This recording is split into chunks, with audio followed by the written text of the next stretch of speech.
Hello friends, welcome to my YouTube channel Diwakar inspires India. आप सभी का मेरे यूट्यूब चैनल में स्वागत है। आज हम आप लोग को ग्राम पंचायत गुरैया के सरपंच पद के प्रतिनिधि श्रीमती मालती गौतम जी के प्रस्तावक डॉक्टर श्री राजकुमार गौतम जी से मिलवाने जा रहे हैं। तो आइए उनका स्वागत करिए। आइए, आपका स्वागत है। ताली। नमस्कार। आपका सबसे पहले मेरे यूट्यूब चैनल में स्वागत है। बहुत सभी दर्शकों को हमारा नमस्कार जी। आपसे कुछ सवाल थे। पहला क्वेश्चन है, किन उद्देश्यों को लेकर आप दूसरी बार चुनाव मैदान में आए हैं और क्या सोच है आपकी? ग्राम पंचायत निर्वाचन में आने का सबसे प्रमुख उद्देश्य है ग्राम विकास।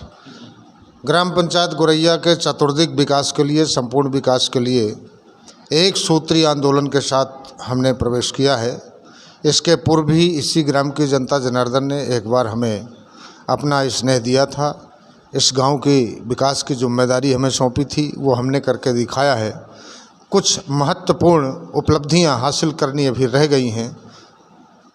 उसी उद्देश्य के लिए हम दूसरी बार चुनाव मैदान में आकर सभी लोगों से इस आशय की अपील कर रहे हैं कि एक बार पुनः सेवा का अवसर हमें प्रदान करें।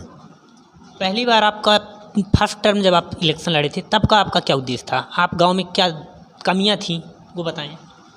बहुत छोटे थे तब मन में लगा करता था कि काश हम भी कभी सरपंच होते और एक बार इस ग्राम के विकास की बागडोर हमारे हाथ में आती। वास्तव में लोग बोलते हैं कि जब जिसकी जहां लगन होती है वो एक दिन हासिल हो जाता है। वो लगन हमारे अंदर थी और जनता जनार्दन ने हमें वो अवसर प्रदान किया था। तब बहुत कुछ हमने किया, ये सभी लोग जानते हैं। और हमारा दिल भी पूरी उदारता के साथ हम उसमें लगे रह गए। गांव के विकास के लिए हमने बहुत कुछ किया।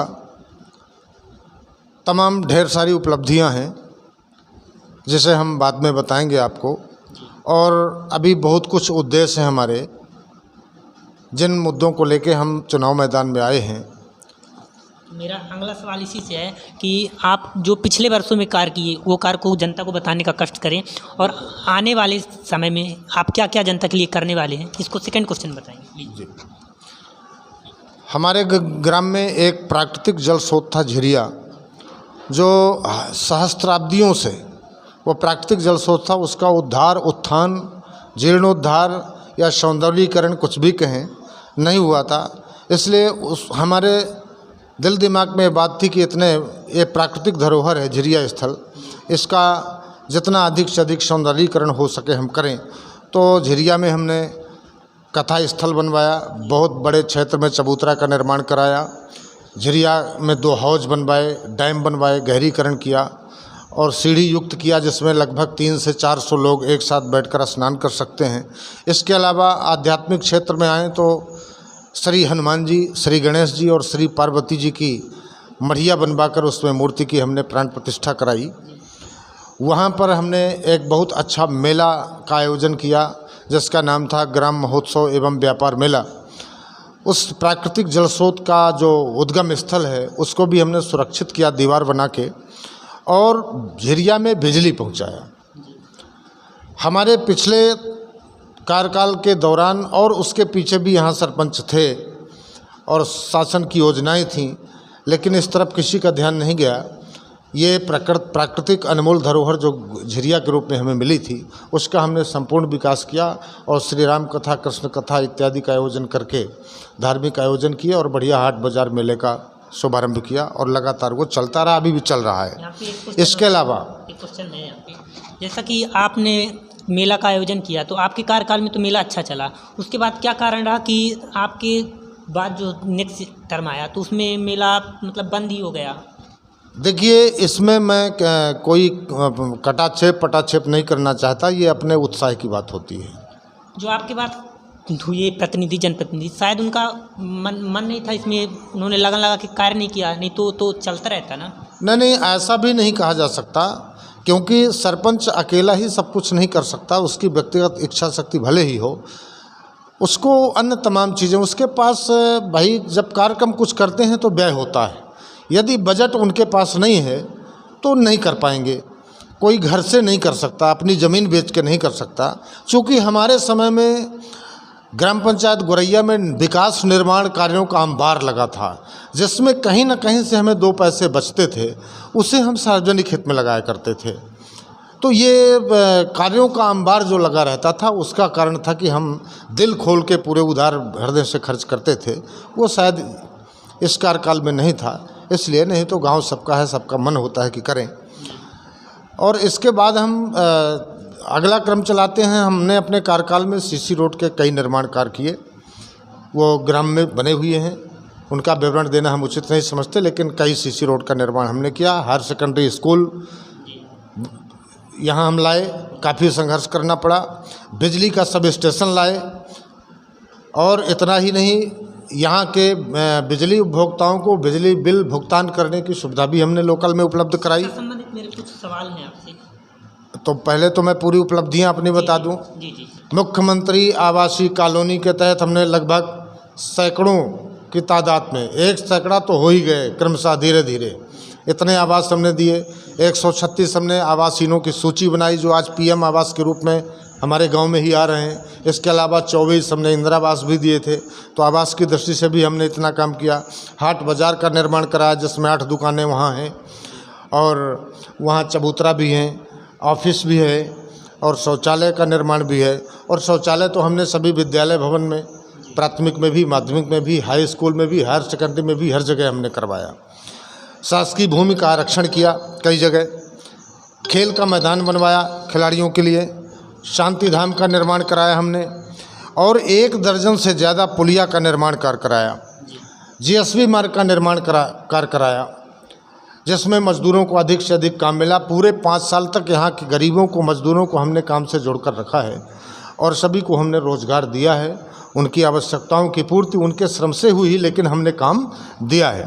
इसके अलावा अंधियारी से झिरिया मार्ग में जीएसबी हमने प्रस्तावित किया था मार्ग। अंधियारी नदी जहाँ सब स्टेशन है, वहाँ से झिरिया के लिए सीधा मार्ग, उसमें भी हमने जीएसबी मार्ग का निर्माण कराया है। इस बार सेवा का अवसर मिलेगा तो इस मार्ग को हम पूरा करके झिरिया से जोड़ेंगे। कई हैंडपंप हमने करवाए, और उसके अलावा विद्युतीकरण की सबसे बड़ी उपलब्धि गोरैया के कोने कोने में, चाहे वो कोई भी मजरा टोला मोहल्ला हो, वो हमारे ही प्रयास से गोरैया में हर जगह विद्युतीकरण का कार्य कराया गया है। अभी कुछ कार्य कराया जाना शेष है। खरेटी में भी विद्युतीकरण का कार्य हम ही ने कराया था, वार्ड नंबर 1 में, और गोरैया के एक मुख्य गठे गठाए ग्राम में भी हर जगह हमने विद्युतीकरण का कार्य कराया। अपनी इन्हीं उपलब्धियों के कारण हमें यकीन है कि हमारे किए हुए श्रम को लोग याद रखेंगे, और पुनः एक बार हमें सेवा का अवसर देंगे। जी। तो शिक्षा संबंधित मेरे सवाल ये थे आपसे, जैसा आपने यहाँ 12th तक हायर सेकेंडरी स्कूल करवाई, और फिर आपका तो सेकंड कार्यकाल रहा नहीं, दूसरों का था, तो उस कार्यकाल में अगर वो चाहते तो यहाँ शिक्षा, जैसे शिक्षा की व्यवस्था थी, क्लासेस थी, तो टीचरों की नियुक्ति तो होना चाहिए था ना। यहाँ 6 to 8 तक में 2 टीचर हैं, और 1st to 5th तक में ओनली 2 टीचर हैं। तो यहाँ तो टीचर की नियुक्ति तो करवा सकते थे, इतना तो आता है अंडर में। इसके बारे में आप क्या कहना चाहेंगे?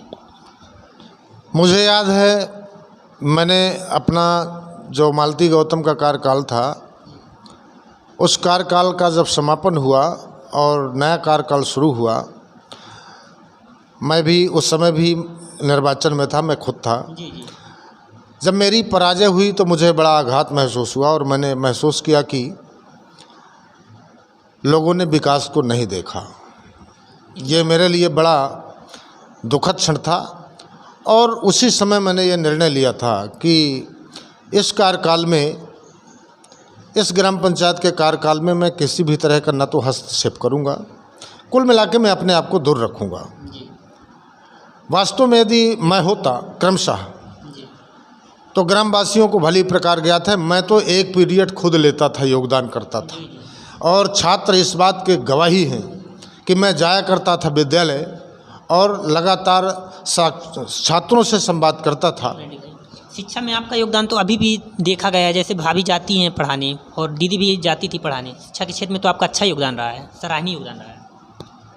हायर सेकेंडरी में अंग्रेजी विषय के अध्यापन कार्य के लिए मेरे घर से मेरी बहू जाती है और मैंने बार बार ये कह के रखा कि अपने विषय का अध्यापन कार्य ठीक प्रकार से करना, क्योंकि शिक्षा अच्छी हो ये मेरा खुद का शौक़ है। और मेरी बालिका भी माध्यमिक और प्राथमिक में अध्यापन कार्य कराती थी, उसे भी मैंने ये कह के रखा था। अब वो निजी कारणों से इस साल अध्यापन कार्य नहीं करा रही है, तो शिक्षा के क्षेत्र में तो मैं हमेशा से ही संवेदनशील रहा हूँ। मेरा शौक़ रहा है कि मेरे यहाँ के सभी बच्चे अच्छी शिक्षा प्राप्त करें। और अभी भी उस बार भी मेरा हाई स्कूल का उन्नयन करके हायर सेकेंडरी का इरादा था, मैंने किया। और इस बार BA BSc BCom यहाँ तक कि टेक्निकल में भी ITI के लिए मेरा प्रयास रहेगा। और BA BSc BCom with computer college की कक्षाएं तो मैं अपने यहाँ आरंभ कर दूंगा, ताकि मेरे यहाँ के बेटे बेटी 12वीं के बाद उच्च कक्षाओं का, उच्च शिक्षा का अध्ययन यहीं कर सकें। आपसे कुछ और सवाल थे।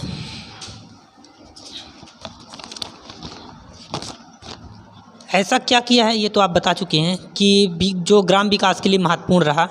यदि आपको दोबारा से सफलता मिलती है, आपके प्रत्याशी को समर्थन मिला, तो आप क्या खास करेंगे? विकास तो विजन का ही है अपना। सबसे पहले वार्ड क्रमांक 1 आरंभ करें तो वार्ड क्रमांक 1 वास्तव में बहुत पिछड़ा हुआ वार्ड है। एक बार हमें अवसर मिला था तो वहाँ हमने विद्युतीकरण का कार्य कराया था, CC रोड का निर्माण कराया था, कई लोगों के पेंशन बनवाए थे, आवास भी दिए थे, स्कूल की बाउंड्री प्रस्तावित की थी और सामान्य जो भी कार्य थे, कई लोगों के कूपन, खाद्यान्न कूपन बनवाए, BPL में नाम सम्मिलित कराया, BPL से AY में सम्मिलित कराया। और सबसे बड़ी मांग वहाँ जो थी कि निर्वाचित होने के बाद राम बाबू की एक पत्थर खदान थी, जिसकी तीव्र ब्लास्टिंग के कारण सभी की घरों में दरारें पड़ गई थी। तो वहाँ के वार्डवासियों ने हमसे शर्त रखी थी कि निर्वाचित होने के बाद क्या इस खदान को आप बंद करा देंगे, तो हम 23 दिन के अंदर बंद करा दिए थे। अब भी उस वार्ड में ट्रांसफार्मर की नितांत आवश्यकता है। ये हमारी पहली प्राथमिकता होगी कि खिरहिटी के दोनों वार्डों में हम बिजली के ट्रांसफार्मर उपलब्ध कराएं, खिरहिटी का खाद्यान्न खिरहिटी में ही वितरण कराएं और सभी को आवासीय सुविधा दें, सभी पात्र हितग्राहियों को पेंशन दें, खाद्यान्न कूपन दें और जो भी उनकी आवश्यकता, मूलभूत आवश्यकताएं हैं, उनके निदान की दिशा में हम महत्वपूर्ण कदम उठाएं। दूसरा, गोरैया पटहरा मार्ग जो बरसात के दिनों में पैदल चलना मुश्किल है, इस मार्ग के डामरीकरण की प्राथमिकता देंगे। तीसरा, हनुमान जी का मार्ग जो गोरैया में है, खेरदाई से हनुमान जी का मार्ग, यहाँ गंदगी का आलम रहता है, यहाँ कूड़ा कचरा निपटान के लिए एक बढ़िया स्वच्छता का झंडा लगाएंगे और CC रोड का निर्माण वहाँ भी पूरा CC करा देंगे। इसके अलावा हरिजन एवं आदिवासी बस्ती में भी CC रोड कराएंगे। झिरिया मार्ग का निर्माण कराएंगे, झिरिया में उसी तरह हाट बाजार मेले का भव्य आयोजन कराएंगे, झिरिया का सौंदर्यीकरण कराएंगे, सभी को आवास देंगे, कई हैंडपंप लगवाएंगे, खाद्यान्न कूपन बनवाएंगे, BPL में नाम सम्मिलित करेंगे, पात्र हितग्राहियों को पेंशन की सुविधा देंगे, संगीत एवं खेल कूद के संबंध में प्रतियोगिता के साथ आयोजन करेंगे। स्वास्थ्य केंद्र जो सबसे महत्वपूर्ण हमारे जहन में है, स्वास्थ्य केंद्र के लिए हम प्रयासरत रहकर उप स्वास्थ्य केंद्र की स्थापना कराएंगे, यहाँ लाएंगे और स्टेडियम का निर्माण कराएंगे, आंगनबाड़ी भवन बनवाएंगे 2, बारात घर 3-4 बनवाएंगे, सामुदायिक भवन, कई CC रोडों का निर्माण भी कराना है। यही तमाम अभी हमारा लक्ष्य है। कुल मिला के ग्राम पंचायत गोरैया का संपूर्ण विकास हमारा विजन है, हमारा उद्देश्य है।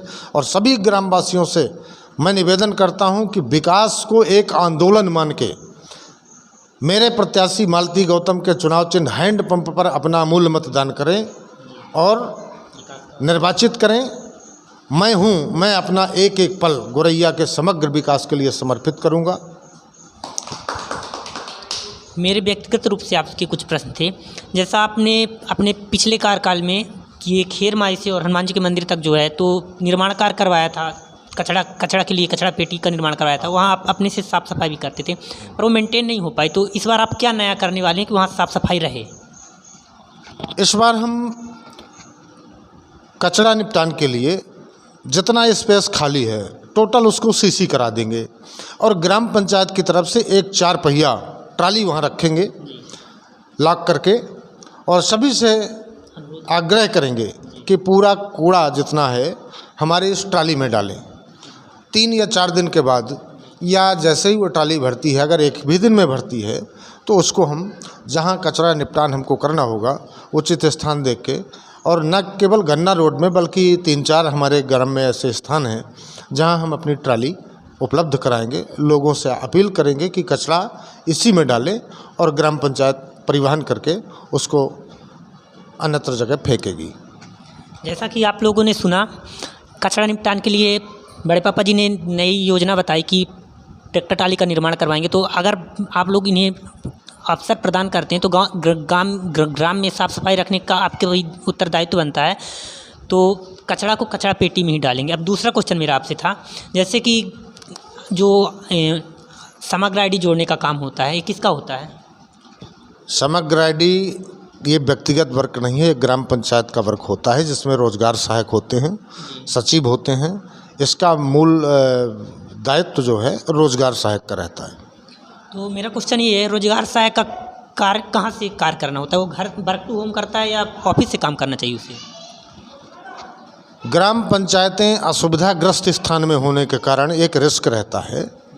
जो इलेक्ट्रॉनिक संयंत्र रहते हैं ग्राम पंचायत में, वो यदि वीरान स्थान पर ग्राम पंचायत है वहाँ रख के आते हैं तो उसकी सुरक्षा कौन करेगा? कल उसकी चोरी हो जाए, कुछ भी गारंटी तो रोजगार सहायक की रहती है। तो इसमें कोई गिला शिकवा नहीं है। यदि वो अपने निजी आवास पर रहकर कार्य कर रहे हैं तो कोई दिक्कत नहीं, करें, लेकिन कार्य होना चाहिए। मेरा क्वेश्चन यही था कि वर्क टू होम के कारण जो जनता है उसे परेशानी होती है, आके रोजगार सहायक के घर में सामने बैठना पड़ता है, रोजगार सहायक घर में उपलब्ध नहीं हो पाते, उसका काम टाइम से नहीं हो पाता। तो इसके लिए आप नया क्या करेंगे? इसके लिए हमने अपनी कार्य योजना बना के रखी है। यदि अवसर मिलता है तो ग्राम पंचायत में हम स्वयं स्थायी निवास बनाएंगे और सरपंच वहाँ पहुँचेंगी। जो प्रत्याशी है निर्वाचित होने के बाद रोज़ ग्राम पंचायत खुलेगा और एक ऑफिस तैयार होगा। वहाँ पूरे इलेक्ट्रॉनिक संयंत्र वहीं रखे जाएंगे। हमारा चौकीदार 24 घंटे वहाँ रखवाली करेगा ताकि हितग्राहियों को इधर उधर भटकने की आवश्यकता, यहाँ तक कि मेरे निजी आवास आने की आवश्यकता नहीं पड़ेगी। नियमित रूप से ग्राम पंचायत खुलेगा। जो कार्यालयीन समय है, निर्वाचित सरपंच वहाँ स्वयं बैठेंगी जाके, और मैं तो एक समाज सेवी के रूप में सक्रिय भूमिका अपनी देता रहूँगा और संपूर्ण प्रयास रहेगा कि कार्यालयीन समय में हमारा ग्राम पंचायत कार्यालय खुले ताकि सभी हितग्राहियों को सही समय पर सही स्थान पर अपनी सेवाओं का और शासन की योजनाओं का लाभ मिल सके। जैसा कि आप लोगों ने सुना, जैसे आपको अपने कुछ कार्य करवाने के लिए व्यक्तिगत घर जाना पड़ता है किसी के, तो अगर आप इन्हें अवसर प्रदान करते हैं हमारे बड़े पापा जी को, तो आपको दोबारा से किसी के घर नहीं जाना पड़ेगा। आप सीधे ग्राम पंचायत जाएं, 10 से 5 जो कार्यालय समय होता है, तो सारे कार्य आपके ग्राम पंचायत में हो जाएंगे। तो ये सबसे अच्छा जो मुझे लगा, तो ये सबसे अच्छी बात रही। और कुछ आप बोलना चाहेंगे जनता को?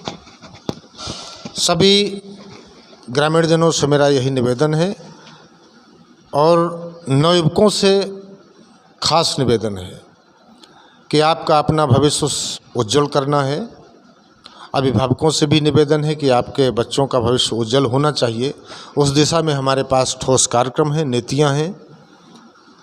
शिक्षा, स्वास्थ्य, खेल कूद, मनोरंजन, सामान्य ज्ञान और सामाजिक कार्यक्रमों में एक अच्छे अवसर प्रदान करना नवयुवकों को। तो मेरा सभी से आग्रह है कि मेरी इस सोच को समझने का प्रयास करें और गोरैया ग्राम पंचायत के विकास का जो मेरा एक सूत्रीय मुद्दा है, इस मुद्दे को आप सभी अपने हाथ में लें, इसे एक आंदोलन बनाएं और मालती गौतम जो हमारी तरफ से सरपंच पद के निर्वाचन में प्रत्याशी हैं, उनके चुनाव चिन्ह हैंड पंप पर अपना अमूल्य मतदान कर सरपंच पद पर निर्वाचित करें और सेवा का अवसर प्रदान करें। आप लोगों ने सुना बड़े पापा जी का भाषण, और मैं कुछ चीज़ें बताना चाहूँगा। और भी सरपंच प्रतिनिधि मिले तो मैं जैसे बड़े पापा जी से पूछा कि आपका उद्देश्य क्या था चुनाव लड़ने का, तो मैं इनके फर्स्ट कार्यकाल से ही सुनते आ रहा हूँ कि मेरा उद्देश्य था गांव का विकास करना, और देख भी रहा हूँ मैं कि गांव का विकास जितना इनके कार्यकाल में, लगभग मैं 20 से 21 साल का हो गया, तो पिछले 3-4 पंचवर्षीय देखा और बड़े पापा जी की एक देखा, तो उनमें सबसे अच्छा कार्यकाल बड़े पापा जी करा। इसके बाद अभी प्रेजेंट टाइम में जो प्रतिनिधि हैं उनसे भी मेरी वार्तालाप हुई, तो उनसे पूछा कि जैसे वोट मांगने आते तो पूछा कि आपका उद्देश्य क्या है, तो उनका उद्देश्य, वो अपना उद्देश्य भी नहीं बता पाए कि उनका उद्देश्य क्या है, तो वो विकास क्या करेंगे। कुछ लोगों ने तो यहाँ तक कहा कि 5 साल का मौका मिलता है तो जितना कमा सकते हैं तो कमा ली, और आज तक मैंने बड़े पापा जी के मुँह से ये नहीं सुना कि कमाना है। मैं इनके मुँह से हमेशा सुना कि विकास ही मेरा उद्देश्य रहा है। तो एक बार ज़रूर सेवा का अवसर प्रदान करें। और कुछ बोलना चाहेंगे? और मैं चाहूँगा कि आप नवयुवक हैं, मेरी तरफ से आप खुद नवयुवकों से अपील करें कि अपने ग्राम का विकास देखें, अपना भविष्य देखें और अपनी आवश्यकताओं को देखें। जो मैं वचनबद्ध हूँ, मैंने कहा हर ज़रूरतमंद को शासन की योजनाओं का लाभ दिलाऊंगा, चाहे वो खाद्यान्न कूपन हो, चाहे पेंशन हो, चाहे आवासीय सुविधा हो या अन्य कुछ भी। और नवयुवकों के लिए एक प्रतिस्पर्धा का आयोजन किया करूंगा, चाहे वो शिक्षा के क्षेत्र में हो, चाहे खेल कूद के क्षेत्र में हो, चाहे मनोरंजन के क्षेत्र में हो, सामान्य ज्ञान के क्षेत्र में हो अथवा संगीत के क्षेत्र में हो। तमाम प्रतियोगिताएं और प्रतिस्पर्धाएं आयोजित करके उनका उत्साह, मनोबल और सामान्य ज्ञान बढ़ाने के लिए मैं वचनबद्ध हूँ। मेरी तरफ से आप नवयुवकों से अपील करें कि वो हमारे सरपंच पद की प्रत्याशी मालती गौतम के हैंडपंप पर अपना अमूल मतदान करें। इसके लिए रात दिन एक करें और अधिक से अधिक जन समर्थन जुटाएं। तो जैसा आपने सुना, और सभी मेरे युवा साथियों, दोस्तों, भाइयों बहनों, सबसे विनम्र अनुरोध है, निवेदन है कि एक बार ज़रूर सेवा का अवसर प्रदान करें। और मेरी बड़ी मम्मी का चुनाव चिन्ह है हैंडपंप, तो इसमें अपना अमूल मत दें, विकास को चुनें। नहीं 5 साल आपको पछताना पड़ेगा। गलत प्रत्याशी अगर आप चुनते हैं तो इसके जिम्मेदार आप होंगे। अगर आपका व्यक्तिगत विरोध है तो व्यक्तिगत विरोध को साइड में करें और एक बार ज़रूर सेवा का अवसर प्रदान करें। व्यक्तिगत विरोध को विकास के रास्ते में बाधा ना बनाएं। और मैं, हमारा किसी से विरोधी नहीं है। हाँ, वो भी सही है। आज की तारीख तक ये हम चैलेंज करते हैं कि आज की तारीख तक व्यक्तिगत विरोध हमारा किसी से नहीं है। मनभेद हो सकता है, लेकिन ना ही किसी से हमारा किसी तरह मौखिक मुंह से किसी भी तरह लड़ाई झगड़ा जिसे बोलते हैं गांव की भाषा में, है ना, आज तक किसी से हमारा ऐसा कोई वैमनस्य नहीं हुआ। बस मन ही मन तर्क वितर्क है। हम सभी से निवेदन करते हैं कि ग्राम विकास के इस चरण में इन सब बातों को एक किनारे करें और ग्राम विकास के इस आंदोलन में सभी लोग सहभागी करें। ये चुनाव सब आपका है, आपको ही चुनाव लड़ना है, आपको ही ग्राम विकास की दिशा तय करनी है। ठीक है, चलिए मिलते हैं नेक्स्ट वीडियो में। जय हिंद। इसे ज़्यादा से ज़्यादा शेयर करें और अपना सकारात्मक सहयोग बनाए रखें। चलिए मिलते हैं फिर नेक्स्ट वीडियो में।